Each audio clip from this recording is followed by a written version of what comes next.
Welcome to Family Hour here on the YAHOWAH blog. I am here with Mr. Van Gogh.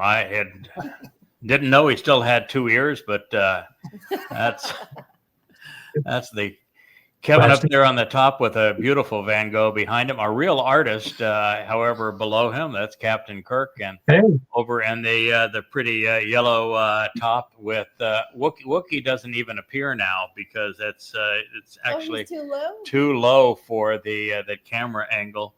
But there's Leia and the Wookie. You may notice that Wookie's looking at about half the size he was on the last program. He got a haircut. He got a haircut sometime today, and so Wookie's looking very stylish, but a little smaller than he previously did. For summer. In our Family Hour last week, we presented something that was fairly startling, which was that when you review what is said in Daniel 7 and 12, it becomes obvious that the Antichrist is a known figure and that the timeline between now and his main events is easily understood, although it hadn't been known prior to our show last week. In fact, we're going to read again where it says that this is under seal and no one's going to understand it until the restoring witness explains it. So that is what we're going to do again on this program. And we are going to go back through much of what we covered a week ago, just because it is, well, it was a pretty amazing discovery. It really sets the world up for what's going to happen over the next 98 months. But what did we find within days of the time of we revealed our program? We had South Park present the Donald snuggling in bed with Satan. Oh yeah. Oh my. We love South Park. Oh, that was one of the greatest gotchas of all time. Of course, the gotcha was for a number of reasons. One is that Trump is a nincompoop, as he constantly attacks the media, and that $12 million that he claims he won because, well, they presented a edited clip of cackles during the election, and he said that was somehow had defrauded him, even though he won the election, and even though Fox did a bigger edit of him on the Epstein files than CBS did with the cackles on that particular issue. And what we find is that the only reason that Paramount, CBS, acquiesced to the $12 million is that the Trump administration was playing blackmail. They wanted a merger with Sundance, and the merger was being held up in the Trump Justice Department. And so the government traded, all right, okay, we'll approve your merger and won't hold it up, but you pay the Donald $12 million. Yep. So that was the deal. And so right after it was, they call him the deal maker, don't they? Yeah, right after it was done, the consequence of that deal was that, because part of that deal was also that Colbert would be fired because Trump hates Colbert, and so they fired Colbert as part of their deal, and then the guys from South Park says, well, no, two can play that game, and so they presented wee little Trumpster in bed with Satan. And here we are now proving that Donald Trump is the Torahless one. He's the corporeal manifestation of Satan. He is actually demon possessed at this time, which is why he is so out of sorts, why he is so totally dishonest. He was out saying that he had no relationship with Epstein. Now there are pictures everywhere by the thousands of him with Epstein, and both said, "Oh yeah, I socialized a lot with Donald Trump. He was my best friend." Not only that, here's a little known fact. Do you know that he actually had his daughter Ivanka with one of the sex trafficking modeling agencies? Mm-hmm.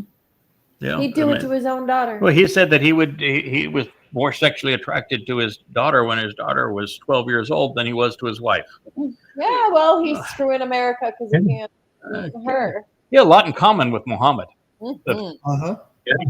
Can tell, which we already knew was the model for what's called the Antichrist. So we're going to begin with the opening line of the 12th chapter, and then we're going to move through the 7th chapter of Daniel in this program, and we're going to establish absolute proof that the identity of the person known as the Antichrist, the corporeal manifestation of Satan that betrays Israel and the world, is Donald J. Trump. And so at that time, Michael, the one who is truthful and right about God, who is representing the king, will have an important role in nourishing the growth and promoting the family's children, taking a stand, present and accountable. Then there will be a time of trouble, beyond which has never existed from a Gentile nation prior to this time. And during this period, your people will be saved, everyone rescued from harm's way and delivered, who is found written in the book, Daniel 12:1. We went over this last week, but just by way of reminder, Michael is not an angel, much less an archangel, just as Gabriel isn't an angel either. Gabriel is God's most courageous and capable man. In fact, Gabar, from which it is based, actually means man. And he was identified twice in the narrative as a man and not a malach or a angel, if you prefer the Greek transliteration. Similarly, Michael is one who is right about God. He plays a major role in God's story, particularly about these end time events, which is why he and Gabriel were both brought to Babel to speak about these things. But these are our two men. There will be a third added to this. The third is not named, but he is actually named by Malachi in the last chapter, among the last paragraph of Malachi's revelation. And Malachi introduces us to him as the one man who you would normally expect to be at this event. He was Elia, and the reason you would expect Elia is that Michael is the anima para. And so Elia is the one who is practiced, already rehearsed in the sacrifice of a bull. And so he is the one being brought back for this time. He is the third in this audience. So Michael, his distinction is that he is truthful and right about God, which is exceedingly rare because there hasn't been anybody truthful and right about God in 2,500 years. So that would make that name exceptional. To be truthful and right about God, you got to start with his name. And we were the first to reintroduce Yahweh's name properly pronounced, proven that it was Yahweh, some 24 years ago, and have now written all of these books that you can see around me and behind me, mostly covered up by the handsome and beautiful portraits of my co-hosts here. But there are some 35 that are free at Yada Yahowah and YAHOWAH.com, which would be a good indication that this fellow knows a fair amount about Yahweh, since the title of that series and the title of the website is Yada, to know Yahweh. He is representing the king, is that next statement, Sar. This fellow, Michael, is representing Gabriel, who is the king of Israel. He is our Messiah. He is the Son of God. He is the returning king. He is our Savior who fulfilled Pesach, Matzah, and Bakurim, Pesach by being crucified in his own testimony, which he provided 1,000 years before he endured it. And he will have, it says, an important role in nourishing the growth and promoting your family's children. So his role, Michael's role, is to nurture the family, which is the covenant, to promote growth within the covenant, which is the job that we're doing. As a matter of fact, I was the first to actually establish the fact that there were 5 conditions that we need to meet to be part of the covenant family, and that the 5 benefits of the covenant are afforded through the Moed Mikre, and particularly the first 3 of them, Pesach, Matzah, and Bakurim, which Dowd fulfilled. And it says that he will be taking a stand, present, and accountable. Well, you can't be any more present, taking a stand, and accountable than what we're going to read is going to happen to Michael as the Adamah Parah. That's about as extraordinary as it gets in this regard. And then it says there'll be a time of trouble. All right, so Michael is actually coming onto the scene before the time of trouble. The time of trouble starts in 10 months. It is begins with the Shabbat harvest, which is the 22nd of May of 2026. And that begins the countdown of the 7 years of the time of trouble. And that is what is being established here. So Michael precedes this for the purpose of building up and nurturing, trying to increase the size of the covenant family by being right about God and by serving the returning king, Dowd. And this time of trouble, we're told, will be far beyond, more anguishing, more afflicting, more adversarial than anything which has previously existed. Now, the Jews didn't exactly have much fun with the Egyptians, did they? Oh, no. Like, they started to perpetrate genocide on them. Yeah, They were slaves for 80 years, there for almost 400 years, and in the end, they were being beaten to death, and the baby boys were being killed. It was genocide. That wasn't much fun. Then from there, they didn't do real well during the Exodus. That was a miserable experience for them. I don't know how you could have a more miserable experience in God's company, but they did. And then, they finally get to the promised land, and they send the spies in, and they're quivering in their sandals. Man, no, we can't go into there. They're scary into there, man. We're not going there. So that was a distressing moment for them, no doubt. And then they finally get into the promised land, and they forget everything that God told them. And, well, the Assyrians came a-knocking. And the Assyrians, they were ruthless, man. They put rings in their noses, naked marchers, and had them. They were known for flailing people a lot. Oh, yeah.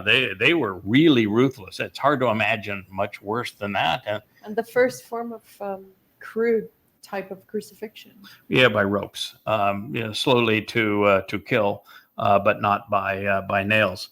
And then you had the Babylonians, and well, they were pretty horrific as well. And then you had the Greeks, and in between all of that, you had Amalek. You've studied Amalek. He was a swell guy. The thing what's interesting about Amalek is that he was kissing cousin.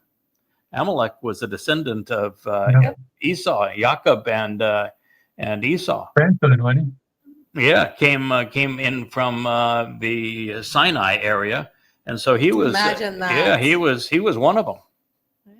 So they're most ruthless. I mean, they fought a lot of foes, but the most ruthless, I would think, would be Amalek. Yeah. And he was genetically related directly to them.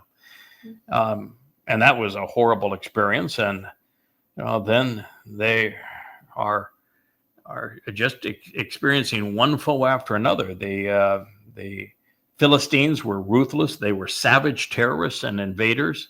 And if it wasn't for Dowd, they would have wiped out Israel. And so, times were tough. And here we go. Then they had the Macedonians come in, and they did everything they could to desecrate Judea and the temple. But nobody was as bad as the Romans. The Romans came in not once, not twice, but three times. And the we third couldn't time, get enough. The third time with Hadrian, mass crucifixions and the diaspora, everybody enslaved. It's starvation of people, and also the shame of knowing that they brought this on themselves. Rabbi Akiba, the father of rabbinic Judaism, foisted a false Messiah on the world, and that irked the Romans. Hadrian came in with the legions, and he was the one that renamed the land Philistia, which is the curse now of Palestine. That is so horrid for Jews. That was that was born of a rabbi, and then the diaspora that followed that enabled the Holocaust. I mean, you can't be much worse than that. And the Romans massacred everyone in sight. Oh, but yeah, make no mistake, the Muslims will be far worse. Roman Catholics came in and they were ruthless to the Jews. Yeah. They blamed the Jews for killing their God, so they were really ruthless. I don't know how a group of people who have no rights in an area in their own homeland, but subjugated by Romans, managed to perpetrate a Roman crucifixion on a god. But nonetheless, the Jews were blamed for crucifying the mythical Jesus. That didn't set well. Then Muhammad perpetrates genocide on all Arabian Jews, which were huge populations, some 40,000 Jews, and he either rapes, enslaves, or murders all of them. So that's pretty darn bad. And then you just had one assault after another, just horrible treatment throughout Roman Catholic Europe, where Jews were subjugated, the pogroms. I mean, it was awful the way they were treated all that period. And all this time, you'd think maybe Jews would say, we've been trusting the rabbis and the religious with answers, and it just gets worse. Well, when are we going to try a little different plan here? I would say the same thing to them today. Of course, this led to the Holocaust, which in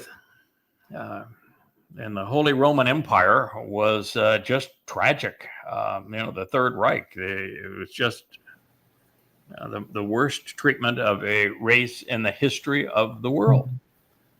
Yeah, but we know the exact date when they're going to change their mind. Yeah, so it doesn't know. You kind of wonder when they will wake up and say, this plan that we've been on certainly isn't working. But nonetheless, they come back, finally get into their homeland, and boy, they're almost obliterated in the War of Independence by Muslims, and then a 6-day war by Muslims, and then a Yom Kippur war that they almost lost again by Muslims, and then 2 series of intifadas where they were terrorized by Muslims, and a Lebanese war by the Muslims, and then they had the Alaska flood by Muslims, 2,000 either enslaved or raped and murdered, and now they've got the entire world against them.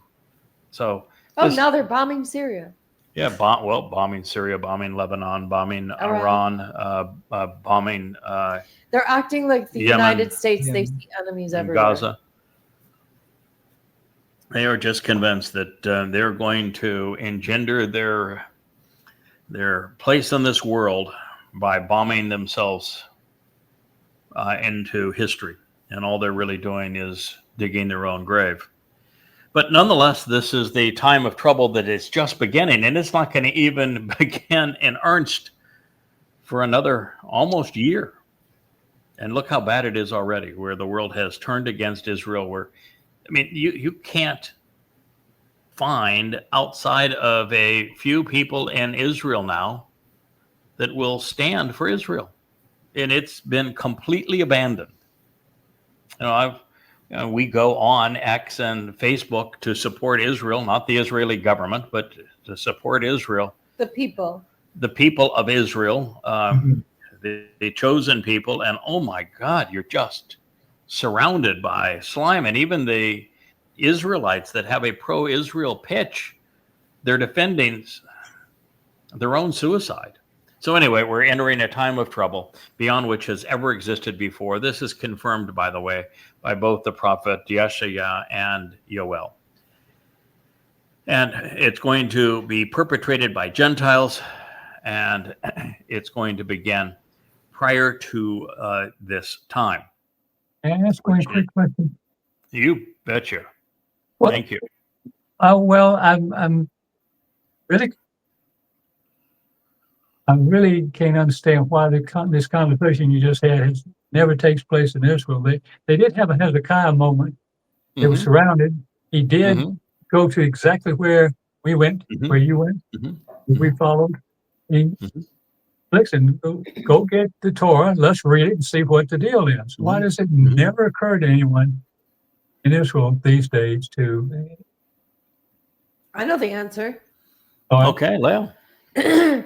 Because we wrote him out of the story, sweetheart. We wrote, That's why. yeah, they wrote Yahowah out of their lives. Yeah. Clearly wrote Yahowah out of their lives. They won't even say his name. Nope. They value the Talmud, which they open up and study as books, while Oh, they we prefer to worship dead rabbis. they trap the Torah up in these cases as if it were a whore. It's yeah. Prayed You it know, out, kiss it. You've read all these books, so you know that that our previous 24 years has been our Hezekiah moment. We Yeah. expanded the Hezekiah moment from a few weeks to 24 years. We're living in our Hezekiah moment. Correct. That's what these books basically However, are. in the end, it will come back around. They will have their Hezekiah moment because they won't have any other choice. Well, yeah, but I have to let Satan bludgeon me to death for them to get it. Yes. Yeah, they don't get the opportunity to see leave how their father's dense- house. Their house burns down around them. Yeah. Right. Yeah. Yeah. It's not like they're making Now you a get it. decision on their own initiative to finally say, boy, those rabbis really turned out to be lying scumbag. Yeah. They created Islam, they created Christianity, they created Judaism. They are the reason they created the name Palestine. They're responsible for all of that stuff, and they've just been a disaster for us. Almost every heartache that we have suffered over the last 2,000 years can be laid to the feet of rabbis. We wouldn't be attacked by Islam if it not for the rabbis. We wouldn't have been subjugated and tortured with the Holocaust in Europe, in Roman Catholic Europe, if the rabbis hadn't aided and abetted the creation of Christianity. And so you would think that they would be saying that, and you would think that they would recognize the rabbis are now nothing but greedy parasites. And You'd have thought after the Holocaust, the way they acted, they would have nothing to do with these. And you think that when somebody comes and says, I'm going to tell you the truth about them, and I'm going to prove it through all of these books, and I'm going to do a blog, and I'm going to speak bluntly on social media and tell you what they have done to you so that you can wake up and resolve this problem, that there would be thousands upon thousands of Jews say, boy, I've been waiting to hear that all my life. Thank you for proving this point. And yet, I did. no. They Yeah, run I know to you But did. few Too do. rare. Few do. Very rare. Few do. They spit in his face just like they did though. Now Mhm. you get the story. Yeah. So it is sad. So it goes on to say, and during this period, your people will be saved, and everyone will be rescued from harm's way and delivered, who is found written in the book. And you're wondering here, is the book the Torah? Is the book the prophets?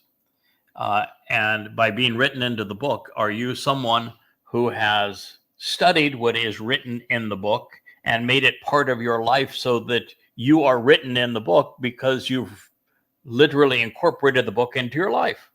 Or is it this new revelation of the book through Yada Yahowah, where there are some 10,000 profoundly important and previously unstated revelations about what it's like to develop a relationship with Yahowah and how we go about doing it?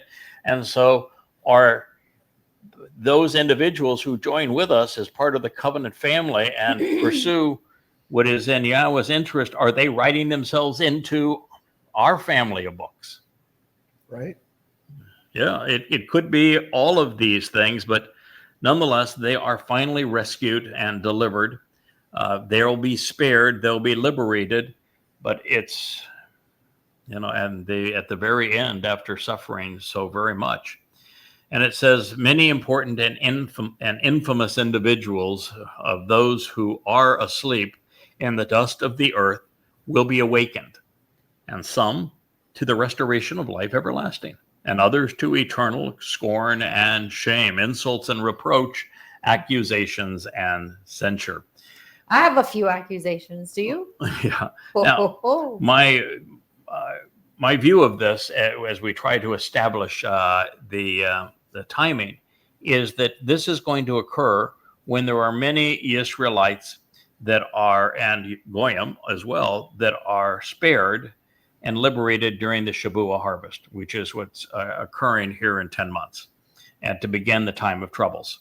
And that during that time, then those who have passed away prior to it will either have this opportunity to go from this kind of suspended animation to eternal life within the covenant, or they will be condemned to Sheol. That doesn't mean there's only two options here. It means that those who haven't done anything to earn being included in the covenant family and heaven, or being incarcerated in Sheol, they're just not awakened. Their souls dissipated into nothingness and they're long gone.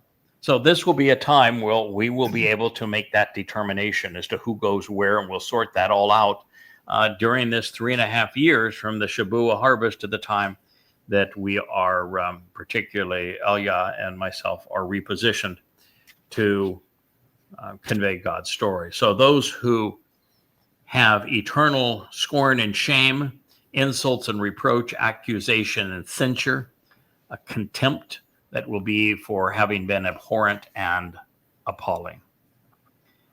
That was Daniel 12:2. So we're having this survey of the last 7 to 8 years on earth. That is what we've been listening to thus far, and also Michael's role in that process. Therefore, the circumspect with insight who are discerning, demonstrating the capacity to understand, will become prominent, obtaining a high status, being respected among heavenly beings, shining brightly while enlightening and admonishing, similar to light of the expansive universe, such that they will be greatly valued for their numerous, and these worthy individuals will be vindicated for being right. And there's going to be many of them. They're going to become like stars as eternal restoring witnesses forever. Well, that sounds like God's reasonably pleased with what his covenant family is doing. Wookie is having a tough time trying to decide if he wants to be indoors or outdoors at the moment, but Leia's going to take care of him. We're going to be in a very fine situation. Sounds like a good gig. I'm up for that. I'm up for that. It's a really good gig. You're being appreciated by God himself.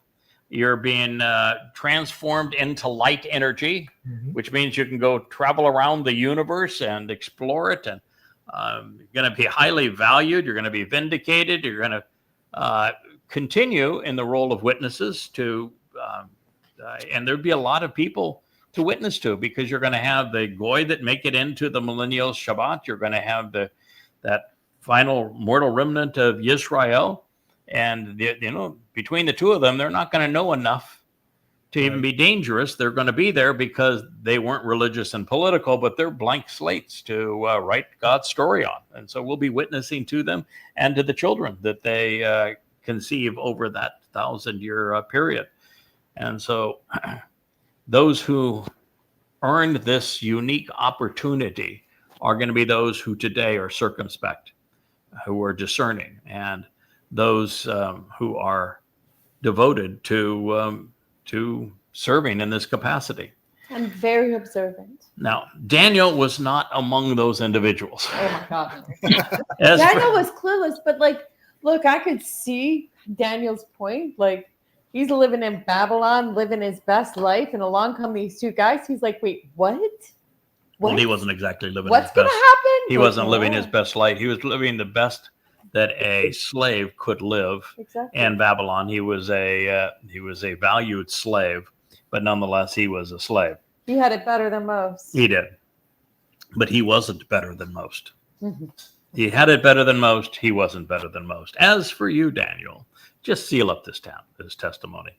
making the message secure while precluding access to the meaning that's hidden within these words, and place a stamp and signature on the book. Well, no wonder the rabbis and the Christians couldn't open the book. The signature on the book is Yahweh's name. They don't know it. Right. Secret code for opening the The book. secret code. Like a boy, like a play. 7,000 times. Yeah, of course, it does say until the time of the restoring witness runs out. So, well, we're approaching that period of time, aren't we? So Oh, yeah. that is when it will be explained, and you're seeing the fulfillment of prophecy right now.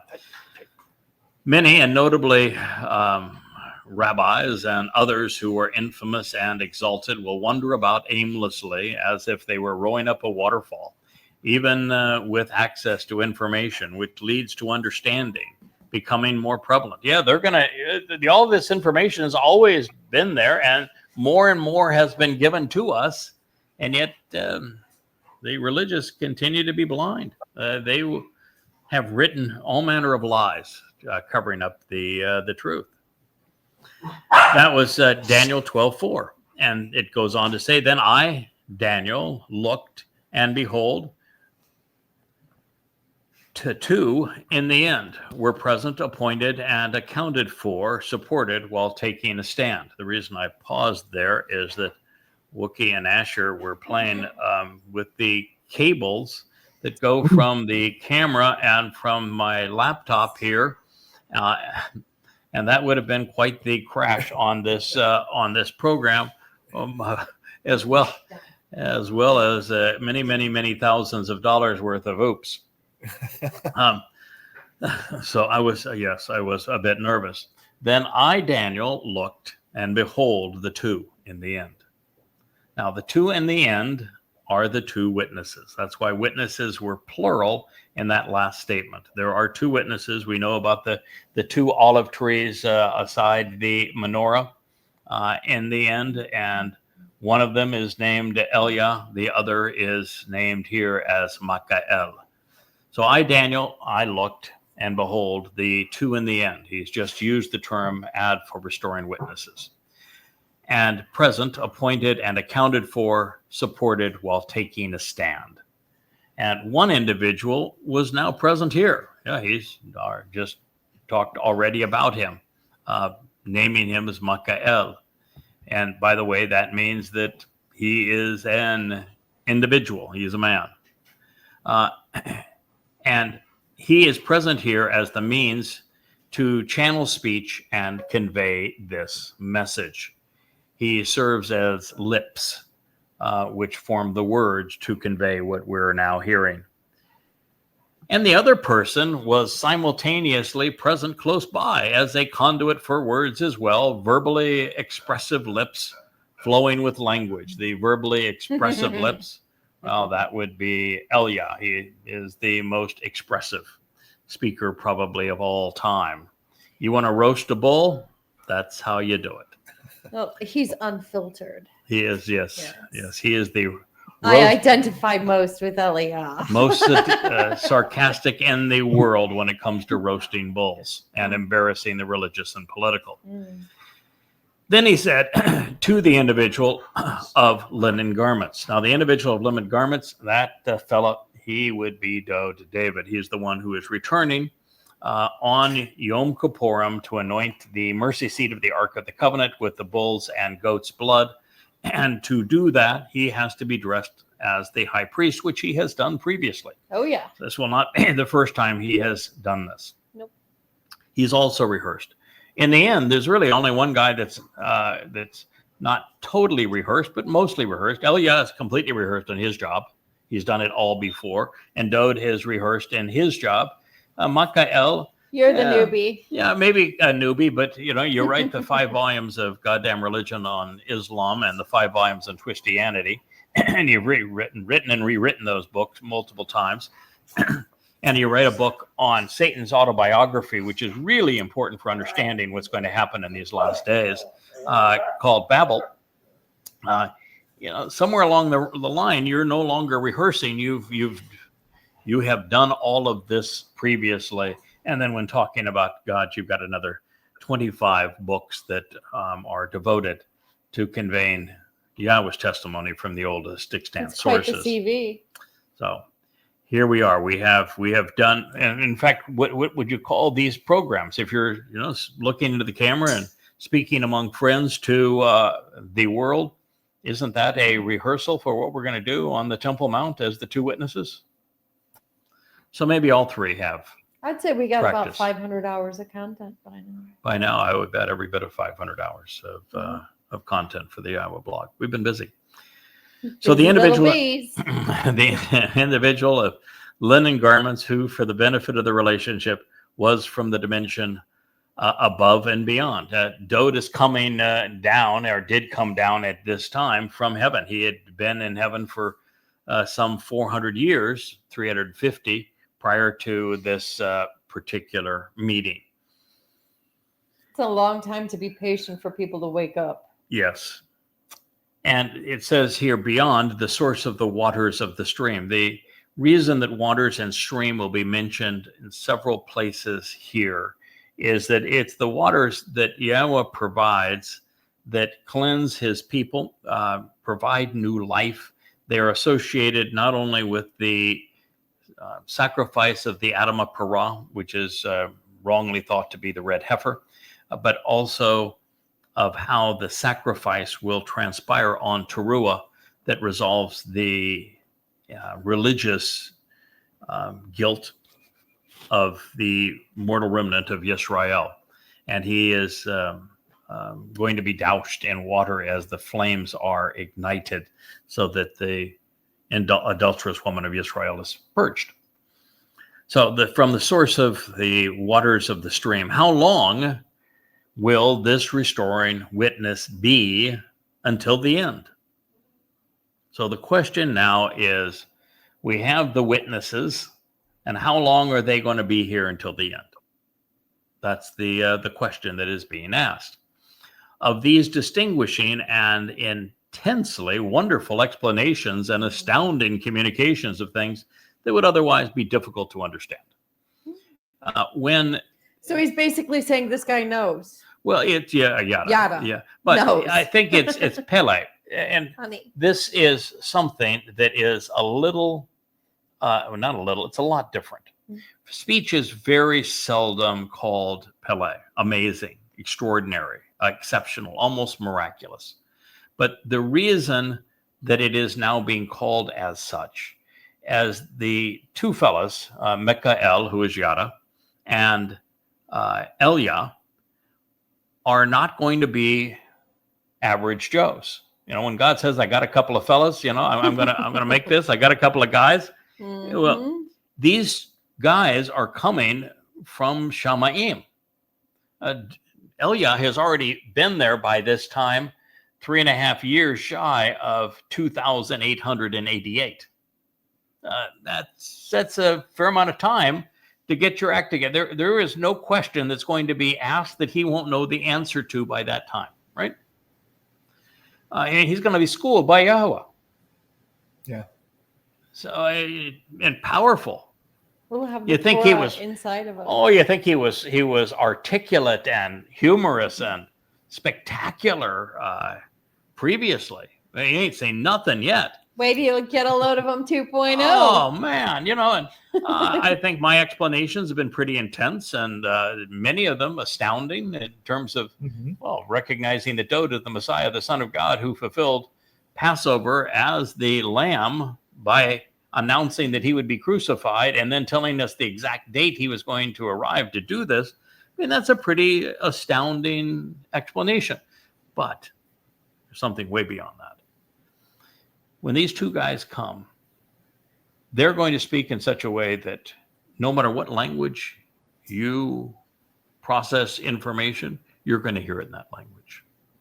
No matter what is said, God's going to reinforce it. Above them is going to be this moving screen that will be like captions, like we do on this show, where you have a caption of the words being spoken. Well, that's going to be there. You're going to see episodes of the Yahowah blog.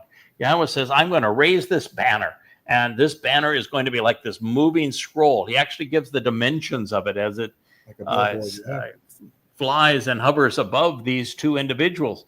And I think that while we're there, God's going to take the original Ark of the Covenant and he's going to raise it up for the world to see. He said, this is it. He's going to show the two tablets of stone.